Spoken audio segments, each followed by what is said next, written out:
비움 갤러리는 지금 프린팅월 비움전 전시를 마치고 정리하고 또 세작패 세상에서 가장 작은 아트페어 전시됐던 작품 반출과 정리를 하느라고 늦게까지 있습니다.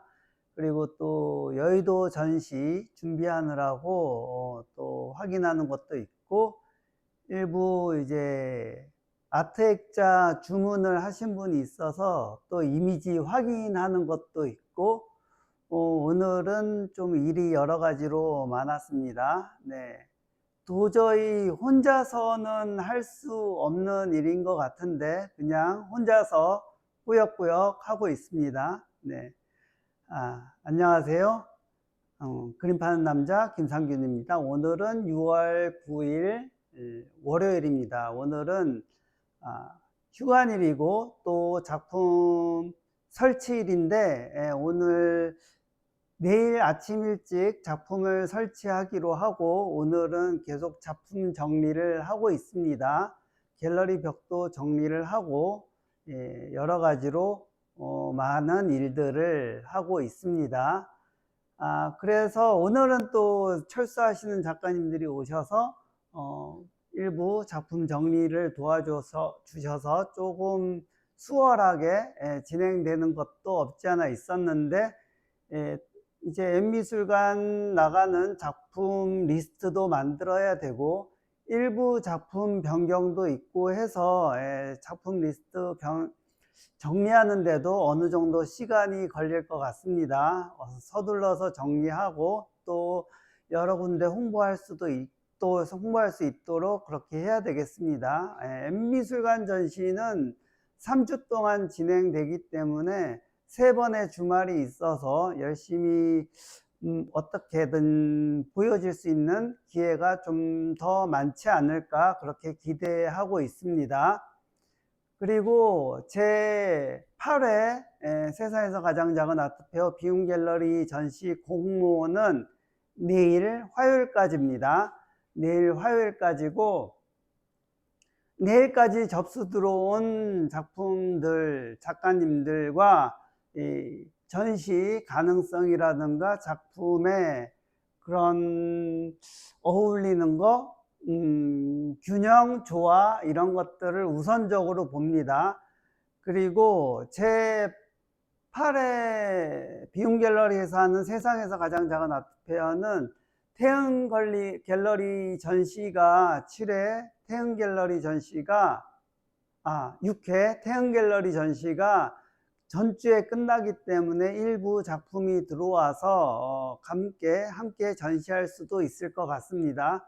그것은 뭐 시간이 지나 봐야지 아는 것이니까 또 그때 가서 어떻게 진행될지 알려드리도록 하겠습니다. 지금 제4회 세상에서 가장 작은 아트페어 오산 갤러리 청청에서 전시 중인데, 지금 2달째 전시여서인지는 모르겠지만은 약간 조금 흥이 떨어진 그런 감이 없지 않아 있습니다. 이렇게 좀 활기차게 지속적으로 진행한다는 것도 참 쉬운 일은 아닌 것 같습니다. 6월 말일에 전시가 끝나는데 그 이후에 일정이 어떻게 될지는 또 추후에 계속 얘기를 할 것이고, 가능하다면은 갤러리 청청 같은 경우에는 교육기관이고 해서 오가는 사람들이 어느 정도 있기 때문에 지속적으로 전시를 하면 좋겠다라는 생각은 있습니다. 그 밖에 관심 있는 갤러리가 부산에도 있고 수원에도 있습니다. 그것은 실사를 가서 확인을 하던가 아니면은 그 갤러리 대표와의 어느 정도 교감이 있어서 진행에 있어서 별다른 문제점이 생기지 않는 것을 확인하고서 진행하는 것이 좋지 않을까 생각합니다. 네, 서로 진행하는데 오해가 있으면 안 되고, 또 진행하면서 서로 기대치가 달라도 나중에 기분 상할 수도 있기 때문에 서로 좀 기분 좋게 진행할 수 있는 그런 부분이 어느 정도 조율이 된 다음에 진행해도 늦지는 않을 것 같습니다. 앞으로도 꾸준히 관심을 가져주시고, 그리고 주변에 세상에서 가장 작은 아트페어를 전시하고 싶은 공간이나 아니면은 갤러리가 있다면은 언제든지 연락 주시고 의논하면 좋을 것 같습니다. 서로 기대하는 바를 만족시킬 수 있는 쪽으로 진행을 해 보려고 합니다. 요즘에 페어가 많기도 하고 좀 여러 가지 전시도 많기도 한데, 그것은 그 전시의 성격에 맞게 또는 페어의 성격에 맞게, 그리고 미술관이라면 미술관의 성격에 맞게 그렇게 맞춰가는 것이 맞을 것 같고, 세상에서 가장 작은 아트페어도 지금 여러 갤러리들과 여러 전시 공간들과 조율을 하면서 그 성격을 맞춰가는 중이라고 그렇게 생각합니다. 네. 그래서 많이 해봐야지 또 그것이 확인이 되는 부분이 있으니까, 최대한 짧은 기간에 일단 많이 해보는 것이 중요하지 않을까, 그런 생각도 있습니다. 관심 있는 분들의 많은 문의와 좀 이야기를 나누어 주시면은 추천도 환영합니다. 해주시면 좋을 것 같습니다.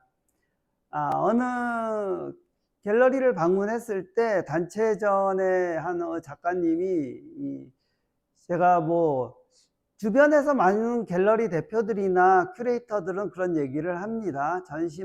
전시가 전시만 할 것이 아니라 여러 갤러리를 다닌다든가 작가와의 교류, 갤러리와의 교류, 또는 어떤 커뮤니티와의 교류가 많이 있어야 된다, 많이 이제 발품을 팔아서 다녀야 된다, 그런 얘기를 하는데, 당연히 그것은 필요한 부분인데, 이 작업하기도 바쁜데 언제 이렇게 돌아다니느냐, 그런 얘기를 하십니다.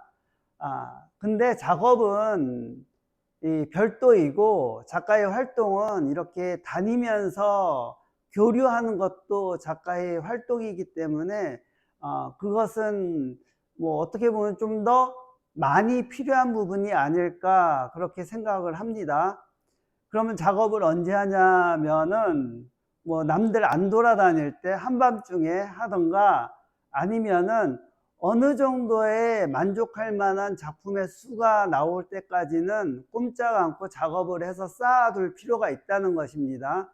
작업을 어느 정도 쌓아 놓지 않고 다니다 보면은 갑작스러운 제한에 대처할 수 있는 그런 이 작품 수라든가 작품의 종류라든가 부족할 수도 있기 때문에, 아무래도 어느 정도의 작품이 쌓아지고 나서, 또는 그 작품을 만들어낼 수 있는 어떤 패턴이라든가 어떤 이제 준비가 어느 정도 되었을 때 그렇게 진행을 하는 게 좋을 것 같다고 생각을 합니다. 그것은 진짜 필요한 부분이고, 작품은 가능하다면 100점 이상 쌓아놓고 활동하는 것이 좋다고 생각을 합니다. 그것은 뭐 한번 개인전 할 때 20-30점씩 전시가 될 텐데, 그리고 단체전을 해도 뭐 5점에서 10점씩 전시가 될 텐데, 만약에 진짜 운이 좋아서 주목을 받게 되면은 전시가 2-3개씩 돌아가게 되는데, 그렇게 냈을 때 작품이 없어서 전시를 못 한다면은 기회를 놓치는 것이 됩니다. 그래서 어느 정도의 충분한 작품 수가 있어야 되는 것이고, 언제 그날이 올 것인가가 아니라 그날은 어느 한순간에 오고 갑작스럽게 찾아오는 거기 때문에, 그런 준비는 평소에 해둬야 된다고 생각을 합니다. 예. 그거는 뭐 어느 분이나 어느 갤러리 대표나 어느 큐레이터나 누구를 만나도 그런 얘기는 충분히 할 것이고, 그런 얘기를 많이 나눌 것이고, 그럼 작품에 대한 자신감이 없어서 못한다라고 하면은 자신감이 생길 때까지 꾸준히 작업을 해서 그 작업에 대해서 확신을 갖거나 자신감을 가진 다음에 그러고 나서 활동을 하면 되지 않을까, 그렇게 생각도 합니다. 그리고 작품은 이 박재호 작가님하고의 인터뷰에서도 그런 얘기가 나왔는데, 이 작품은 그리는 사람 마음이고, 또 작품이 나오면은 그건 보는 사람 마음입니다. 만드는 사람의 마음과 보는 사람의 마음이 100% 똑같을 수는 없습니다. 네. 그래서 만드는 사람은 만드는 사람 마음대로 만드는 것이고, 보는 사람은 보는 사람 마음대로 보는 것이라고 봅니다. 네. 일단은 어느 정도 많이 있어야 된다는 것이고, 그래야지 활동하는 데 있어서 원활할 수가 있고, 그런 점이 없지 않아 있습니다. 예, 많은 활동, 그리고 비움 갤러리 공모에서 제가 주로 보는 것이 얼마나 활동적인가, 활동에 준비가 되어 있는가, 그런 것도 많이 봅니다. 그래서 어느 작가님은 이런 작업을 하는데 어떤가요? 하는데 작업의 수가 얼마나 있어요? 물어보면 작업의 수가 20, 30점도 안 되는 경우가 많습니다. 뭔가 확인하고 나서 꾸준히 하려고 하는 그런 욕심도 있겠지만은 아무래도 많은 작업이 있은 다음에 그것을 물어보고 확인하고 배열하고 하는 것이 좋지 않을까 생각합니다. 네. 그래서 작가 공모를 수없이 넣었는데 왜 안 될까라고 고민하는 것은 일단 작업의 수가 어느 정도 쌓인 다음에 할 고민이지, 작업의 수가 쌓여 있지도 않는데 그렇게 고민하는 것은 너무 이른 고민이 아닐까 싶기도 합니다. 어떻게 보면 또 어떤 분은 내가 작업을 엄청나게 많이 해서 100점이고 200점이고 갖고 있는데 왜 안 될까 그렇게 얘기하시는 분이 있는데, 왜 안 될까가 아니라 만약에 그 작업에 어느 정도의 그런 형태가, 그런 어떤 모양이라든가 그런 흐름이라든가 그런 것이 어느 정도 짜여져 있는데 아직 그게 주목을 받지 못한다고 하면은 아무래도 아직 시기를 만나지 못했다던가 아니면은 그 임자를 만나지 못했기 때문에 그럴 수도 있습니다. 네. 그래서 임자를 만나기 위해서는 또 열심히 전시하고 발품하고 팔고 열심히 홍보하고 그런 부분도 있어야 하겠습니다. 예, 오늘 또 어떤 분과의 대화에서 이 작품은 만들어서 정성껏 만들어서 내놓고 그것을 가치를 알아주는 사람 만나는 것이 맞는 거 아니냐라고 생각하시는 분도 있었는데, 저는 작품은 이 생산하는 것도 중요하지만은 만드는 것도 중요하지만은 그 가치는 만들어서 나 완성했다라고 얘기하는 순간 그 가치가 만들어지는 것이 아니라 어느 누가 소장을 했는지, 또 어디에서 전시를 했는지, 어느 누구를 만났는지, 그런 부분에 있어서 작품의 가치가 또 성장하고 변화하는 부분도 있습니다. 쉽게 얘기해서 최영욱 작가가 다랑아리에 카르마라고 제목을 붙여서 전시를 했는데 빌 게이츠가 사고 나서 그 작품의 가치가 부쩍 올랐다고 하는 것처럼 어느 누가 소장을 했느냐에 따라서 그 작품의 가치는 바뀔 수가 있습니다. 그래서 나는 정성스럽게 만들었고 이것이 가치가 충분히 있는데 왜 이 가치를 몰라주느냐라고 얘기하는 것은 혼자만의 열심히 얘기해서 될 문제가 아니라 함께 전시하는 갤러리나 아니면은 큐레이터나 그리고 같이 활동하는 동반하는 작가님이나 아니면은 중요한 것은 인지도 있는 소장자를 만나서 소장자가 그 작품의 가치를 인정해 줄 때, 아니면은 평론가분이 그 작품의 가치를 인정해 줄 때, 그럴 때 작품의 가치가 더 성장할 수 있는 것이 아닌가, 그런 생각도 해봅니다. 그래서 작품은 아직 임자를 못 만나서 그렇게 가치가 밝혀지지 않은 부분도 있겠지만은 어느 누구를 만날 수 있는가, 그런 거에 대한 고민도 해야 될 것이고, 어디 가면은 더 좋은, 어디 가면은 더 영향력 있는 컬렉터를 만날 수 있을까라고 하는 그런 고민도 할 필요가 있습니다. 그래서 좋은 컬렉터를 만나려면은 뉴욕을 가서 빌 게이츠 눈에 띄는 그런 행운을 갖는 그런 것도 꿈을 꿔봐야 되는, 그런 꿈을 꿔봐야 되는 것도 없지 않아 있을 것 같습니다. 작품은 그냥 그 가치가 그 가격으로 정하는 것이 아니라 그 가격은 그 가치는 이제 함께 만들어가는 것이고, 그리고 그 돈이라는 것도 생각해 보면은 사람들이 아, 이것은 돈이다, 가치 있는 것이다라고 얘기했기 때문에 돈의 가치가 만들어진 것이지, 어느 누가 이거 돈이 가치가 없다, 또는 어느 뭐 가난한 국가에 돈이 있으면은 그것이 뭐 큰 뭐 부자 나라의 돈이 더 영향력 있으면은 가난한 나라의 돈은 영향력 없어서 어떤 때는 또 사라질 수도 있고 그런 것입니다. 그래서 그 돈과 같이 마찬가지로 그 작품이 그 가치를 갖고 영향을 가지려면은 힘이 있어야 되는 것도 있고, 그 힘을 가지려면은 어느 누구와 함께 할 것인가, 어디에서 보여줘야 할 것인가, 그런 것도 함께 고민해 볼 필요가 있습니다. 그리고 많은 사람이 알아봐 주면은 참 좋은 일입니다. 저도 가끔 갤러리 투어 나가서 작품들을 보면은 그래도 한 번이라도 봤던 작가의 작품이면은 이거 한 번 봤는데 여기서 또 봤네 하고 한 번 더 보게 됩니다.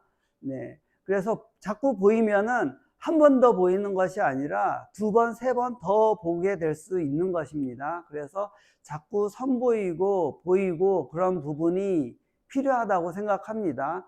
어떤 부분에 있어서는 작품의 희소성에 대한 얘기도 하는데, 작품의 희소성은 이미 그 희소성에 의해서 만들어지는 그 아우라라는 것은 지금 현대 사회에서는 힘들다고들 많이 얘기합니다.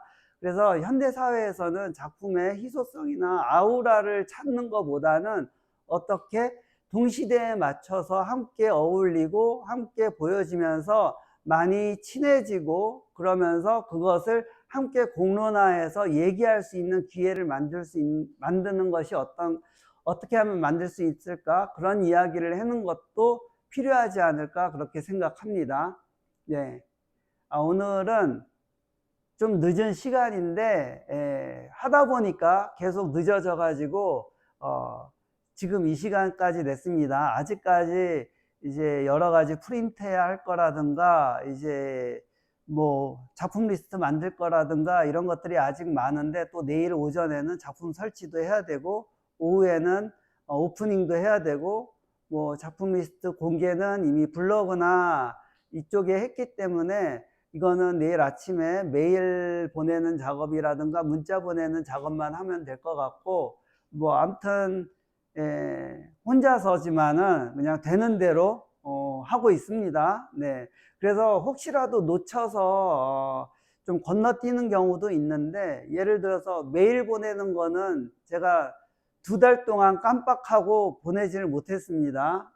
뭐 하다 보니까 메일 기회 보내야지 했다가 까먹고, 아니면 보내야지 하면서 시간을 놓치고 기회를 놓치고 해서 메일을 2달 동안 못 보냈는데, 이 2달 만에 메일을 보내면서 이러면 안 되겠구나, 어떻게 해서든지 자주 메일을 보낼 수 있는 그런 포맷을 가져봐야 되겠다라는 생각을 했고, 그 부분에 대해서는 생각뿐만 아니라 할 수 있도록 실천을 해야 될 것 같습니다. 아무튼 이 여러 가지가 계속 겹쳐지면서 그것이 생각에 있어서나 행동에 있어서 충돌이 일어나서 자꾸 맥이 끊기고 해서 진도가 나가지 않는 부분도 있는데, 그런 부분에 대해서는 어느 정도 정리를 하면서 또 익숙해지면은 또